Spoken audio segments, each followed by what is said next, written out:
Bonsoir et merci pour tout, pour ce film et ce magnifique film, cette belle histoire. Euh, Comment vous est venue l'idée de ce film et le point de départ, s'il vous plaît? Ah bah alors c'est arrivé en deux temps. Déjà en 2013, il m'arrive plein de choses. Il m'arrive le succès comme jamais. Le plus gros succès de l'année, c'est Les Profs. C'était le rêve de ma vie de faire un film à gag. Et puis il m'arrive la perte de quelqu'un de très proche. Et donc je suis malheureux en fait. Je suis dévasté. Et puis j'ai envie grâce à ce succès, j'ai envie de partir dans autre chose, j'ai envie de me rendre plus utile. Et là, je tombe en février 2014 sur Fahim qui répond à Laurent Ruquier, enfin qui lui raconte en 10 minutes cette histoire bouleversante, cette histoire, l'histoire de sa vie. Et là, je fonce dès que les librairies ouvrent, hein, donc j'attends le lundi ou le mardi pour acheter son livre Un roi clandestin, dans lequel, là, il raconte tout en détail, et c'est très bien, c'est écrit très simplement, et du coup, on est avec eux, quoi. On est avec Noura, son papa, on est avec lui, on est dans la rue, on est dans le petit hôtel, leur premier hôtel, où ils mangent un petit truc du mini bar qui est dégueulasse, enfin pour eux, hein, puisqu'ils ils avaient une autre culture, donc une autre nourriture. Donc en fait, on rit d'un coup et puis on pleure parce que c'est horrible ce qui leur arrive est évidemment dramatique. Et, euh, et à la fin du livre, je me suis complètement remis en question, quoi. C'est-à-dire que quand je lisais, je me disais, parce qu'à cette époque-là, je vivais à Paris, je me disais, mon Dieu, mais j'ai croisé Fahim, j'ai forcément croisé son père, il a essayé de me vendre une tour Eiffel ou une rose rouge, et puis moi, j'en avais pas besoin, je m'en foutais, mais je leur ai même pas demandé pourquoi ils étaient là, je me suis jamais intéressé à, de savoir, de connaître ce courage démesuré qu'il faut avoir pour décider de quitter sa famille, de quitter son pays, parce qu'on est en danger de mort. Et tout ça m'intéresse parce que je suis un ignorant, et je me dis, mais ces gens-là, en fait, ne sont pas des gens de voyage, ce ne sont pas des migrants, ce sont des réfugiés politiques, et c'est ce qu'ils demandent, et c'est ce qu'on leur attribue pas, quoi. Voilà, j'ai envie qu'on arrête d'être dans la confusion, dans le préjugé. Évidemment, tout le monde n'est pas Fahim et Noura, chaque histoire est différente, mais énormément de personnes comme eux sont parties pour fuir le danger de mort, et ne sont pas là parce qu'on leur a dit tu verras, il y a la sécurité sociale, etc. etc. Voilà, j'ai fait ce film pour ça, j'ai fait ce film aussi parce que pour moi, cette histoire est grande, et je pensais pouvoir faire du grand cinéma avec aussi, hein. Donc, il y a aussi ce plaisir et cette passion du cinéma, hein. Et puis, il y a le citoyen qui avait un peu vieilli et qui se disait tiens, je ne vais pas faire toute ma vie que de mes couillonnades, je vais aussi faire des choses plus fortes. Voilà. Réponse un peu longue, vous pourrez un petit peu la monter. Non, non, non, non, parce que c'est intéressant, effectivement. Donc la première étape, ça a été d'acheter le livre. Voilà. Et ensuite, ça a été quoi? De le rencontrer, d'acheter les droits du... Ah bah alors ça c'est un moment hors du commun qui m'est arrivé, c'est-à-dire que quand on lit un livre, évidemment les héros n'existent pas. Mais là, je lis une sorte de biopic, de biopic de 3 ans et demi de la vie d'un gosse, hein. Et là, le héros, bah, c'est pas Freddie Mercury, on peut le rencontrer, c'est Fahim Mohamed, il est pas loin.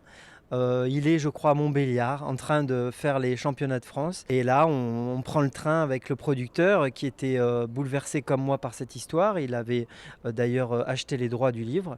Et puis, alors, c'est une sensation dingue parce que de voir, c'est beaucoup plus fort que de voir la star d'un film, en fait. De voir le héros du livre et son entraîneur, donc les deux héros, hein, parce que je rencontre Xavier Parmentier, et puis très gentil, quoi, qui a hyper envie qu'on fasse le film. Alors je vois Fahim au loin, à une table, Et puis il est en pleine partie, c'est intense quoi. Et puis d'un coup je vois Fahim se lever, alors je dis à Xavier, mais il a fini sa partie? Ah non, non. Ben, je dis, mais pourquoi il la quitte? Federer ne quitte pas le terrain quand il renvoie la balle quoi. Je comprends rien aux échecs en fait. Et puis il me dit, bah je sais pas, peut-être qu'il va se dégourdir, peut-être qu'il bluffe, peut-être qu'il veut impressionner son partenaire, peut-être qu'il a envie de voir voilà, ses copains jouer. Et puis voilà, je suis en immersion. Et puis après, je vais les voir faire leur fameux post-mortem. Enfin, tout ça commence à m'inspirer. Je suis au tout début de l'écriture. Et, euh, et puis, je rencontre Fahim, qui, lui, bah, il est plus le petit du livre. Il a déjà 14 ans, mais bon, il a un peu impressionné qu'on veuille faire un film sur lui, mais un peu sceptique aussi. Il se demande, et puis je sais pas, il me l'a jamais dit en face, mais on lui dit c'est le mec qui a fait les profs, c'est un Robin des Bois, il me connaît pas. Des copains ont dû lui dire, tu sais, c'est un mec il monte ses fesses à la télé. Peut-être Fahim au début, il devait se dire, mais il faut pas du tout quelqu'un comme ça pour faire mon film. Enfin, et je le remercie de quand même m'avoir laissé faire, quoi, parce que ça a duré des années hein, avant qu'il puisse voir le résultat. Donc ça a dû être très dur pour lui. Et justement, vous disiez que ça avait duré des années. Est-ce que ça a été un projet compliqué à monter financièrement ou même est-ce que ça, justement, vous avez pris énormément de temps au niveau de l'écriture pour pouvoir trouver le ton juste ou pour pouvoir essayer de retranscrire au mieux cette histoire? Écoutez, c'est comme tous les films en fait. Il y a des choses très compliquées et il y a des choses qui se passent facilement. C'est le rêve. En fait, j'appelle ça la guerre. On prépare un combat. Par exemple, trouver cet enfant qui va jouer Fahim, c'est très compliqué. Et d'ailleurs, c'est un miracle si on l'a trouvé. D'ailleurs, à 2 mois du tournage, je ne l'avais toujours pas trouvé. Et donc, j'avais dit, bah, vous ferez ce film sans moi. En tout cas, moi, ce film ne se fera pas. Parce que pour moi, pour réussir son œuvre, il faut que celle qui la représente, ça soit quelqu'un de très sincère, qui joue bien. Et bon voilà. Et puis le financement, bah oui, faire un film sur des SDF sans papier étrangers. Je le précise parce que parfois il y a des gens qui me disent, mais enfin, ça m'est arrivé qu'une fois. Ils me disent, mais pourquoi pas un film sur SDF français? Bon, donc voilà, faire un film sur des sans-papiers étrangers qui ne sont pas interprétés par Danny Boone et Cadmerade, bah oui, c'est compliqué à financer. Mais on l'a fait, on l'a bien fait. J'ai eu des belles caméras, j'ai eu des beaux travelling, j'ai eu des gens hyper talentueux pour le faire. Donc on a quand même fait du beau cinéma, quoi. Voilà. Allez, un peu Fahim. Allez, Fahim. Et le fait d'avoir vu Monsieur Martin Laval débarquer, qu'est-ce qui s'est passé dans ta tête? En fait, j'étais pas au courant vraiment qu'il allait arriver au championnat de France comme ça en fait. Et c'est mon meilleur ami. Justement, quand je me suis levé et en fait, enfin, on avait un dîner de prévu, mais juste pendant la partie, donc l'après-midi. Et c'est mon meilleur ami, il a commencé à dire Eh, mais ce mec-là, il joue, c'est pas un acteur et tout. Et j'étais là, mais qu'est-ce que tu racontes? Enfin, genre, en plus, je suis pas vraiment un grand connaisseur du cinéma, donc les acteurs, tout ça. Enfin, je connaissais pas beaucoup. Et aujourd'hui, je pense pas que je connaisse plus que ça non plus. Mais, euh, mais voilà, c'est lui, il a commencé à dire, mais si, c'est un acteur, je suis sûr. Et, euh, et après, quand on est allé dîner, en fait, je me suis rendu compte que c'était bien cet acteur-là qui était en face de moi. Et sur le moment, enfin, oui, j'étais assez impressionné parce que c'était quand même un film qui allait se réaliser. Je passe quand même de la rue à un film sur les grands écrans. Enfin, c'est pas rien. Non. Et de se dire que enfin, mon histoire va peut-être marquer la France ou en tout cas des milliers de personnes connaîtront. Et alors que voilà, il y a quelques années, enfin du coup 2 ans, je crois, 2 ans avant, j'étais juste personne. Et c'est impressionnant, mais après, mon entourage m'a toujours soutenu, m'a toujours mis en confiance pour si j'étais sceptique ou pas. Et d'ailleurs, non, je me suis pas posé la question de il fait rire les gens, donc c'est pas la bonne personne. Non, je ne me le suis pas Oui, dit. parce que j'avais la chance que tu ne me connaisses pas. Ah, c'est possible, en vrai, c'est possible. Je te dis, la France, c'est le pays des préjugés dans le domaine artistique. Et ça, c'est.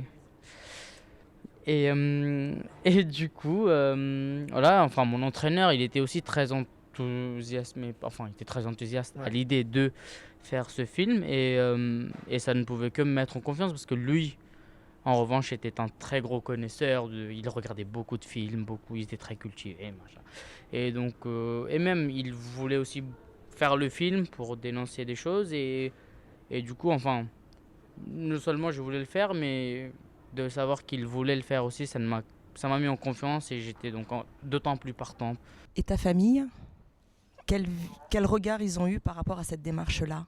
Bah, il y avait que mon père à ce moment-là, hein. Donc, lui, il se posait pas beaucoup de questions, mais voilà, il était très content et, euh, et il était très content qu'il y ait un film. Et lui, c'est pareil. Enfin, je pense qu'on a eu un peu les mêmes émotions de savoir qu'on passe de rien à tout. Du coup, on a quand même eu, du coup, une énorme vague médiatique quand je suis devenu champion de France. Et d'un coup, la sortie du livre. D'un coup, on nous annonce qu'il y aura aussi un film. Enfin, ça fait aussi beaucoup d'infos en même temps voilà, donc à encaisser. Donc voilà, mais je pense qu'il était très content. Enfin, en fait, il n'est pas très émotif, donc c'est très difficile de savoir ce qu'il pense. En tout cas, de ce que l'on voit à travers le film, c'est quelqu'un qui intériorise énormément et qui montre pas grand-chose. Et bah, c'est vrai, c'est aussi ça. Dans la réalité, il est un peu pareil aussi. S'il a un problème, il va pas le dire, il va garder pour lui. S'il est content, il va aussi garder pour lui. Voilà, il est très introverti comme personne. Et, euh, et du coup, enfin, c'est très difficile de savoir ce qu'il pense réellement. Mais bon, après, il y a des gestes et des choses qui ne mentent pas, hein. On sait quand même qu'il est quand même content de savoir qu'il y a un film, tout ça. Sinon, je pense qu'il me laisserait même pas venir en tournée, hein. Voilà. C'est je reviens à vous, c'est votre premier film avec une histoire vraie, avec des personnages qui existent réellement. Est-ce que la manière d'aborder le film a été différente? Et en plus, quand on sait qu'il y a un livre, vous avez dû faire des choix artistiques, notamment le personnage d'Isabelle Nanty n'existe pas. Ce sont deux personnes que vous avez... alors, est-ce que ça n'a pas été trop difficile pour vous de monter et vous, Fahim, de voir que votre histoire, votre livre, le fait que ça a été pas dénaturé, mais que ça a été, on va dire, coupé, résumé et tourné d'une autre manière pour un rythme, je suppose. Est-ce que ça n'a pas été compliqué? Alors, déjà, c'est vrai que, bien sûr, quand on lit le livre, on se dit, mon Dieu, mais 3 ans de rendez-vous à l'OFPRA, comment je vais raconter ça, quoi? Parce que en même temps, j'ai envie de respecter la douleur que ça doit être de se retrouver à remplir ses papiers pour rien, des mois et des mois. Et puis en même temps, je me dis, mais je suis spectateur, je ne peux pas, c'est pas buvable, quoi. Je ne veux pas faire un film en 3 volets de 3 heures chacun. Bon, donc on réfléchit, hein, ça dure des années l'écriture, on réfléchit, on finit par arriver en 3 scènes très cruciales, très importantes à raconter, et je crois que les gens comprennent qu'ils ont mis du temps. Voilà. Pareil, je ne peux pas faire intervenir une personne à la fin d'un film qui va faire quelque chose de très important dans le sauvetage de Fahim et de Noura. Si je n'ai pas fait vivre cette personne et si les spectateurs ne sont pas en empathie avec cette personne, je ne peux pas d'un coup faire arriver un inconnu. Donc, cette personne existe. Elle a fait partie des personnes qui ont sauvé Fahim. Elle s'appelle Marion Lanvert. Elle a vu un message sur Facebook et elle a pris son courage à deux mains, son cerveau surtout, et elle a interpellé le Premier ministre à France Inter, qui était face à Patrick Cohen. Et ça, vous pouvez revoir exactement la même scène, hein, sur YouTube. Je m'en suis évidemment plus qu'inspiré, j'ai repris les mêmes mots. Mais donc, je me suis dit, pour vous donner un exemple concret, cette personne, il faut qu'elle existe avant dans notre cœur. Donc, je me suis dit, tiens, la secrétaire du club, qui est un personnage pas très intéressant, si je lui donne ça à la fin, je peux écrire un très très beau personnage tout du long. Voilà. Voilà. Ce ne sont pas des trahisons, ce sont des aménagements pour essayer de faire ressentir un peu ce qu'il a pu vivre. Voilà. J'ai fait des petites choses comme ça. Par exemple, son entraîneur a fait beaucoup d'actes généreux pour Fahim et Noura.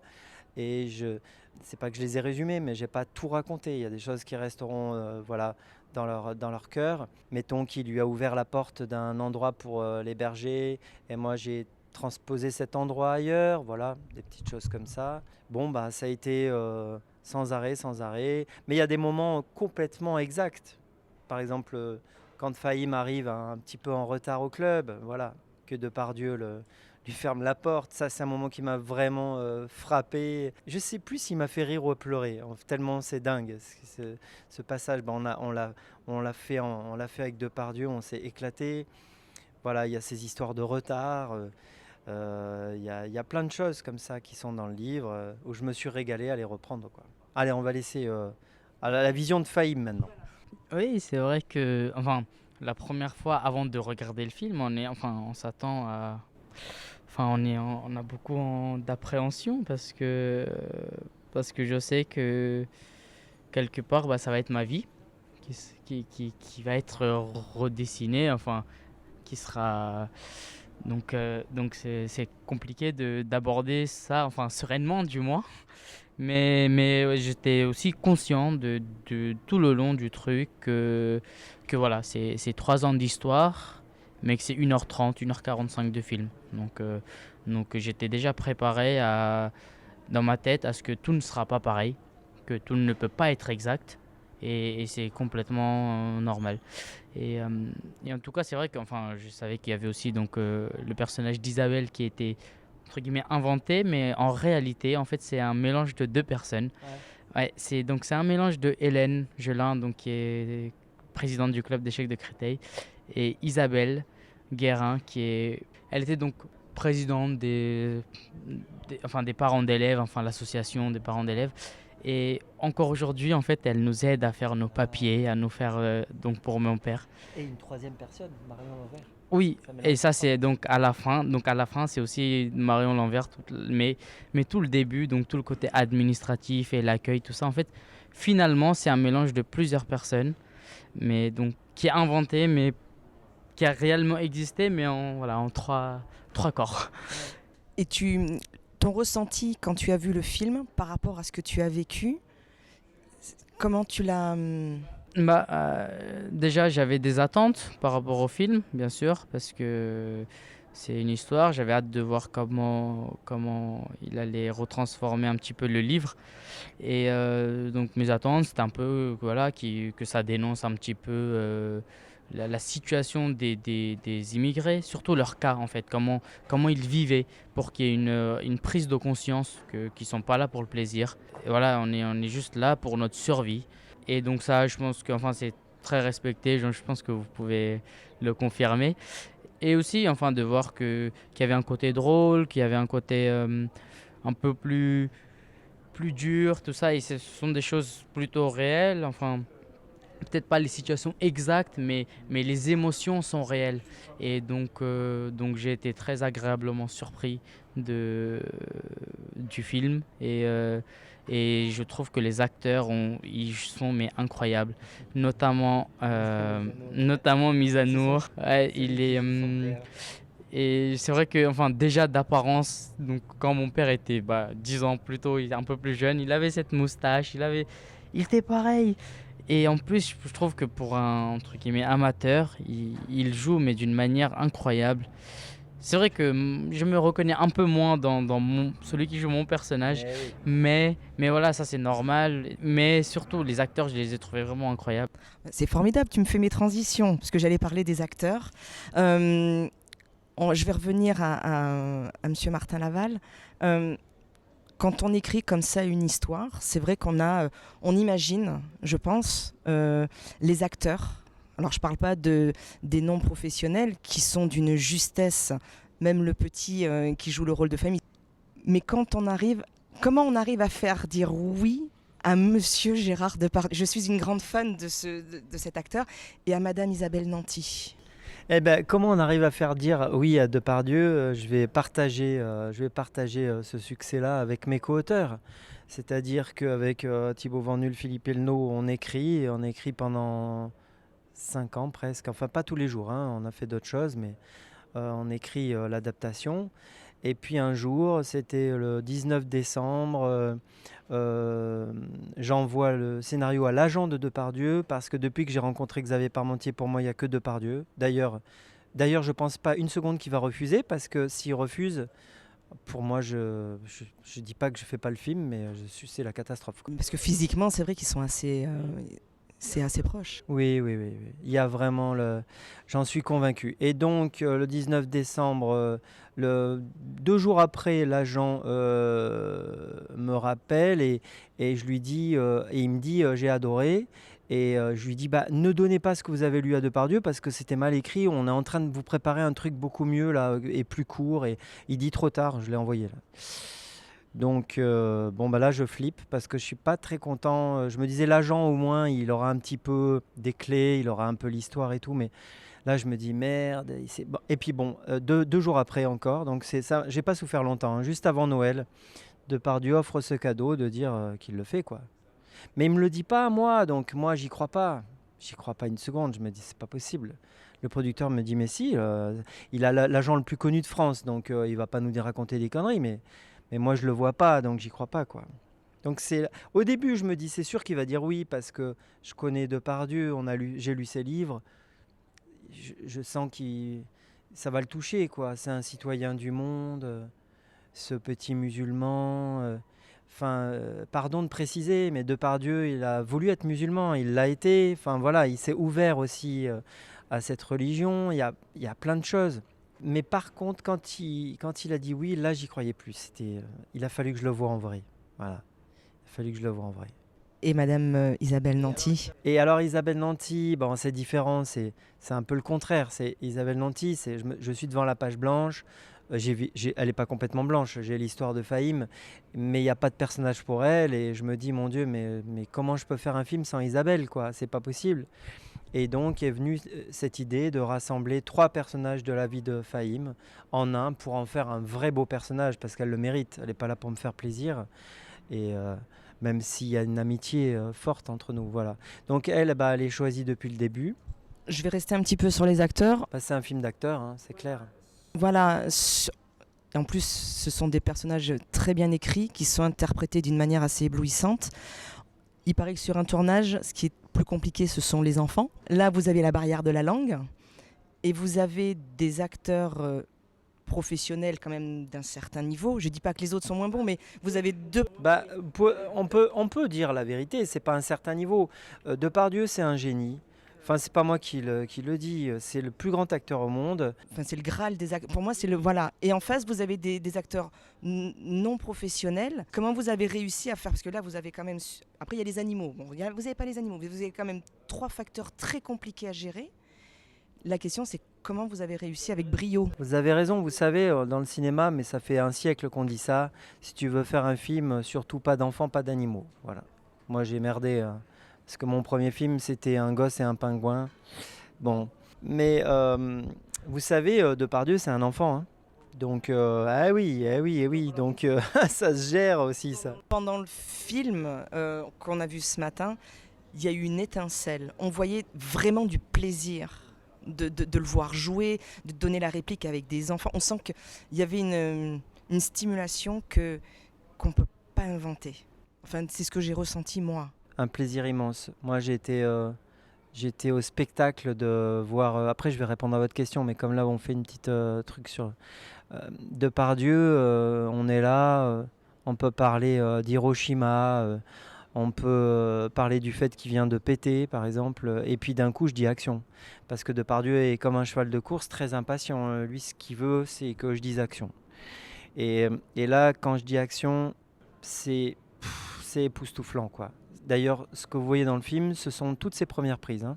C'est vraiment ce qu'il vous offre tout de suite, il n'y a pas de trucage, c'est pas moi, voilà, je lui ai rien dit, je lui ai juste montré ma mise en scène et il navigue dedans et c'est l'empereur, c'est incroyable. Et comme vous le disiez, un des secrets, c'est le plaisir immense qu'il a à jouer. Il adore, on se demande s'il n'est pas plus heureux entre action et coupé en fait dans sa vie, tellement...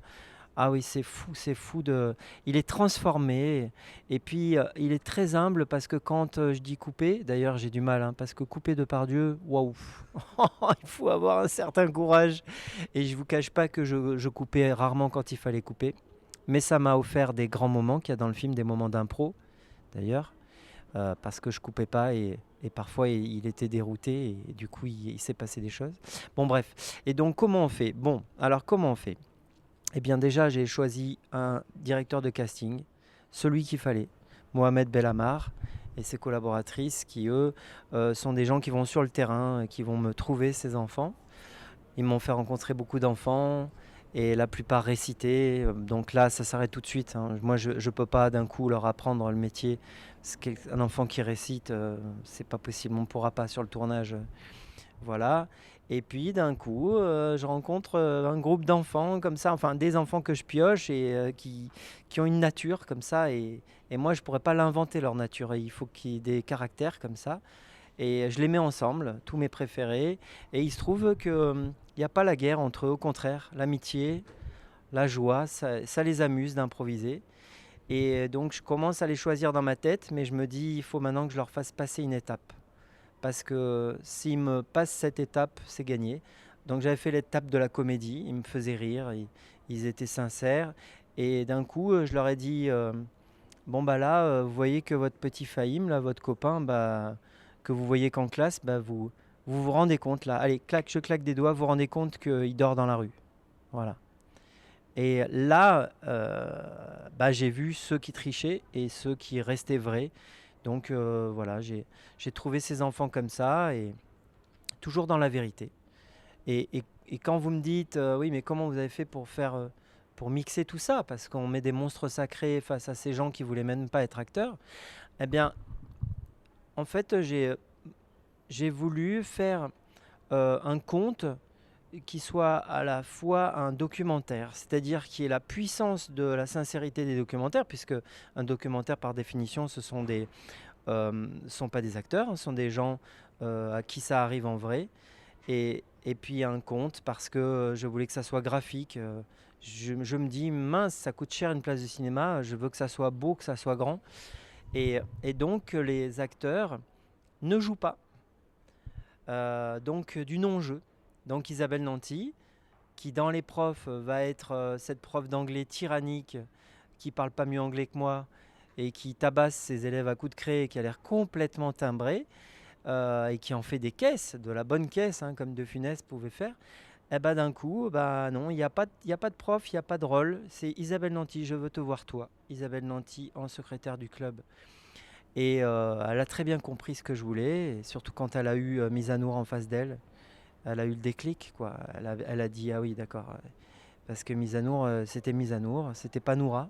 Il joue le rôle de Noura, mais lui, je voulais pas qu'il joue. Donc je lui ai dit non. Non, Misanour, c'est à toi c'est ton fils qu'on garde là. C'est ton fils, c'est pas Fahim. C'est pas le petit Assad. Je te parle de ton fils que tu m'as montré l'autre fois en coulisses, quoi. Et c'est lui qu'on va garder en France. Et toi, tu vas être expulsé. Parce que je fais une parenthèse. Avant 2012, vous savez bien que on gardait les enfants quand on expulsait les migrants, les réfugiés, enfin ceux qui n'avaient pas le statut. On les gardait jusqu'à l'affaire Leonarda, si vous vous souvenez. Voilà. Et c'est pour ça que c'est bien que les journalistes s'emparent d'affaires et fassent du bruit, parce que du coup les lois changent grâce à ça. Et donc je fais tellement de parenthèses que je ne sais plus où j'en suis, mais voilà, je n'ai pas dirigé Depardieu, je l'ai juste mis en scène, ce qui était incroyable jusqu'à ma mort pour moi. Mais peut-être je dirigeais Misanour parce que je lui soufflais dans l'oreille pendant que ça tourne, même on effaçait mes phrases et je lui soufflais, c'est à toi que ça arrive, c'est ton gosse qu'on garde. Ce traducteur, il te ment depuis 1 an. Il te ment depuis 1 an. Qu'est-ce que tu ressens? Et il me disait, ça m'est arrivé ça. Je lui dis, mais alors, si ça t'est arrivé, comment tu ressens? T'as envie de quoi? T'as envie de le tuer? T'as envie de... Voilà. Et donc ça sortait. C'était passionnant. Je vous cache pas que le plateau était en larmes de temps en temps. C'était vraiment... c'était un tournage très, très, très, très fort. Voilà. Je me tourne vers toi, Fahim. Ce que tu as vécu, on peut que se l'imaginer, même si on lit le livre, même si on voit un film. On peut même pas imaginer ce que tu as vécu. J'aurais voulu savoir si tu avais reçu de l'aide, parce que tu as vécu des choses très très fortes. Le film commence avec une espèce de documentaire filmé sur la violence de ton pays qui nous met tout de suite dans le bain. Bravo. Et en fait, on se rend compte que la violence physique va se poursuivre pendant tout le film avec une violence encore, de mon point de vue, encore plus terrible. C'est la violence psychologique sur un enfant. Parce que, voilà, pour moi, c'est terrible. Est-ce qu'on t'a aidé après pour surmonter ce que tu avais vécu avec des thérapeutes, oui, psychologiquement. Non, rien de tout ça. Donc tu as ça naturellement.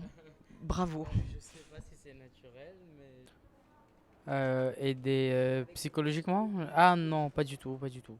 Non, rien de tout ça. Bah, je sais pas si c'est naturel, mais j'ai continué à vivre ma vie comme si de rien n'était, hein. C'était. Je sais pas, on a eu nos papiers, tout ça, on vivait bien et j'ai continué ma vie, hein. Je suis jamais allé voir un psychologue, jamais personne. Tu te poses pas de questions. Non, mais on peut se poser des questions, mais voilà, j'ai eu mes réponses, hein. Finalement, on a eu nos papiers, mon père a eu un travail, on a eu un appartement. C'était ça les réponses, donc le problème est... Tu n'es toujours pas naturalisé. Non, je ne suis pas naturalisé, je suis seulement... Là, parce que là, d'après ce que j'ai compris, pendant 1 an, tu vas avoir encore une carte et après, tu auras ta carte pour 5 ans. Non. Non. Alors, je me suis trompée, vas-y. Non, mais vas-y. Donc non, là, j'ai juste...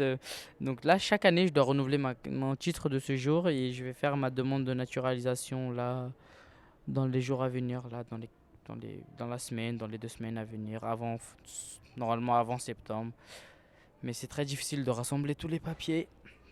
C'est un peu fait exprès, mais peu importe. On fera ce qu'il faudra, on mettra tous les documents, ils pourront pas y échapper. Voilà, donc parce que moi je vais faire ma vie ici, donc ils n'échapperont pas à ça. Et voilà. Je vais revenir. Je voulais vraiment vous dire bravo pour l'affiche. Parce que souvent, on parle pas de l'affiche du film. Ah, attention, c'est pas l'affiche définitive. C'est pas l'affiche définitive. Parce que je la trouvais très belle. Je la trouvais lumineuse.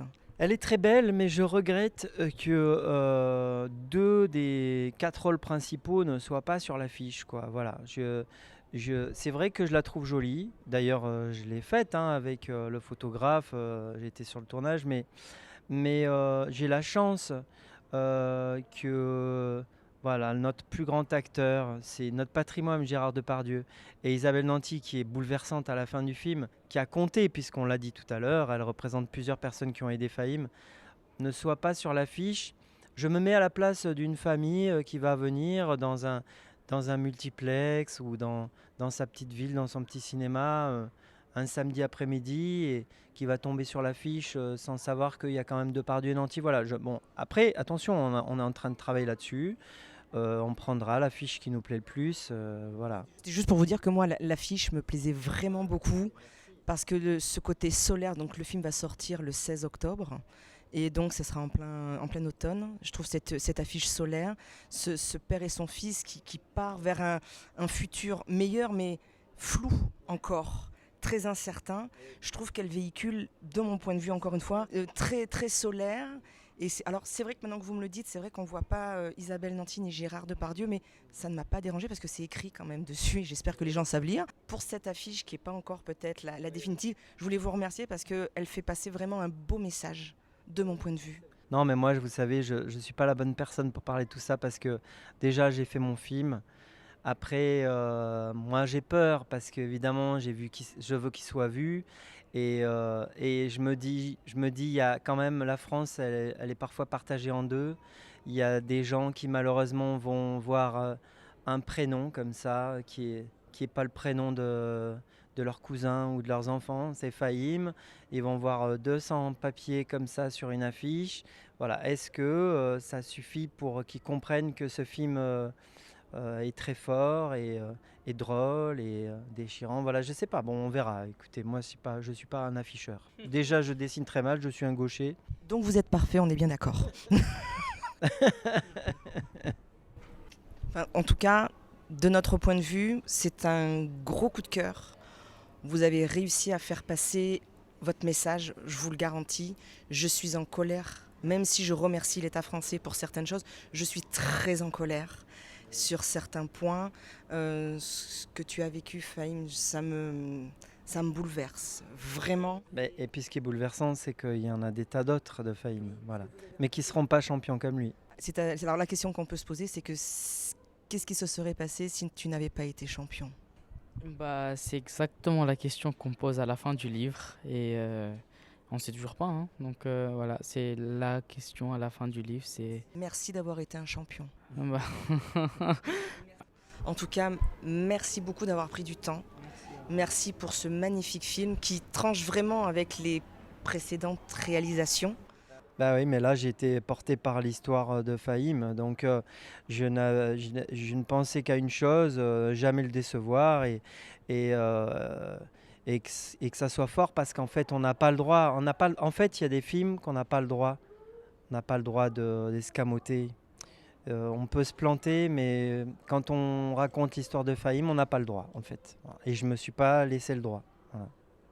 En tout cas, bravo, parce que malgré tout, voilà, il y a cette sincérité, puis il y a aussi cet aspect conte qu'on avait retrouvé notamment lors de vos premiers films et surtout sur Essaye-moi. Et ça m'a fait énormément plaisir de le retrouver et ça fait du bien, voilà, de voir des cinéastes qui s'emparent de sujets forts mais qui arrivent à faire quand même du grand cinéma avec. Et ça, merci beaucoup. Merci, j'ai le melon, merci. Non, mais comme vous le disiez au début, en France, c'est vrai qu'on aime bien catégoriser les choses. Et moi, ce que je n'aime pas, c'est qu'on enferme les gens dans une boîte. Les gens sont tellement plus. Et en tout cas, vous en avez fait la preuve avec ce très très beau film. Merci.